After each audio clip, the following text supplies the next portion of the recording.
জি ভাইয়া, এই গাড়িটাই বিক্রি করব। আচ্ছা, এই গাড়িটা কত সালের মডেল? 2020। 2020। পেইন্ট মেইন্ট সবকিছু অরিজিনাল?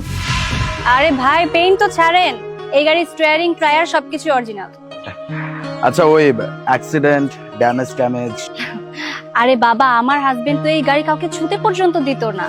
অ্যাক্সিডেন্ট তো দূরের কথা, এই গাড়িতে একটা নখের আঁচড় পর্যন্ত পাবেন না। বুঝতে পারছি।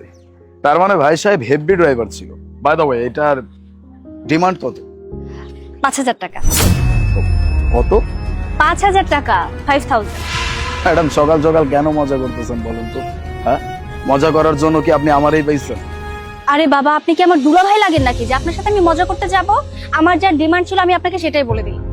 ম্যাডাম, আপনি বুঝতে পারতেছেন 5000 টাকা মাত্র? এই টাকা দিয়ে কেউ পুরানো বাইকও সেল করবে না, সেখানে আপনি রানিং গাড়ি সেল করতেছেন।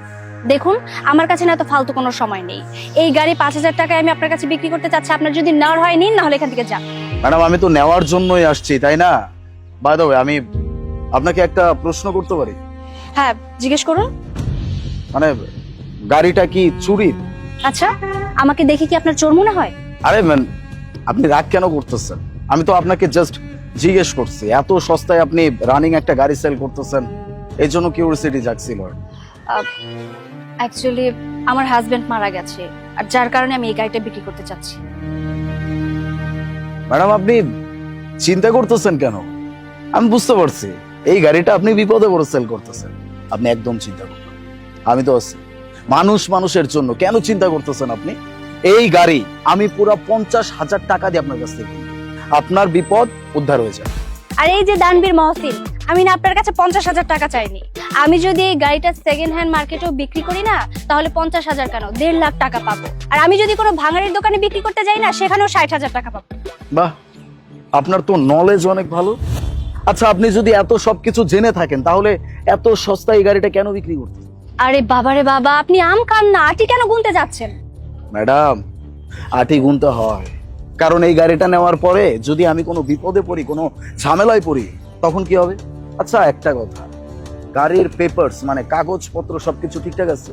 আরে বাবা, সবকিছুই ঠিক আছে। আরসি, পলিউশন, কিস্তি সবকিছুই দেওয়া আছে। আর কোনো কিছু যদি এদিক সেদিক থাকে আমি কমপ্লিট করেই আপনাকে দেবো।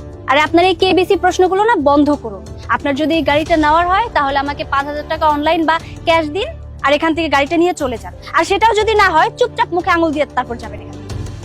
না না, আমি টাকা দিচ্ছি আপনাকে। এক কাজ করেন, আপনার অ্যাকাউন্ট নাম্বারটা বলুন। ঠিক আছে, টাইপ করুন। বলুন।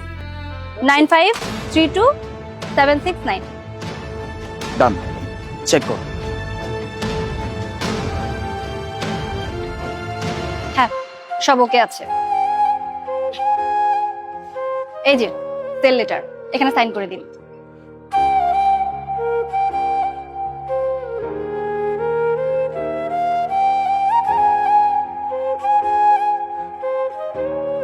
এই যে এখানে সব কাগজপত্র আছে।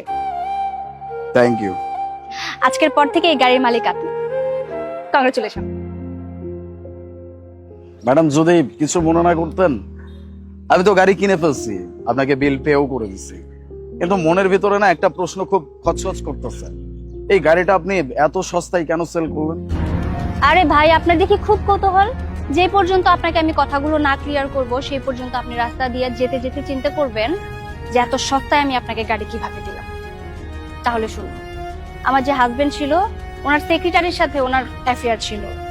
আর উইলে লেখা ছিল ওনার যে গাড়ি, সেই গাড়ি বিক্রি করে যে টাকাটা হবে, সেই টাকাটা যেন ওই মেয়েটা পায়। এখন আপনিই বলুন, আমি তো আমার হাজবেন্ডের ইনকাম করা টাকা শুধু শুধু অন্য একটা মহিলাকে দিতে পারি না, তাই না?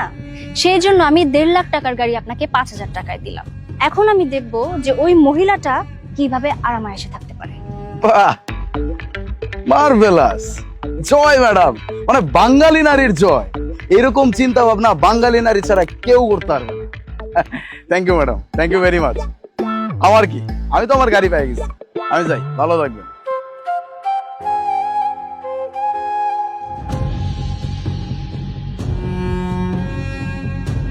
হ্যালো, আচ্ছা শোন, গাড়ি সেল করে দিয়েছি, এসে তুই তোর টাকাটা নিয়ে যাস।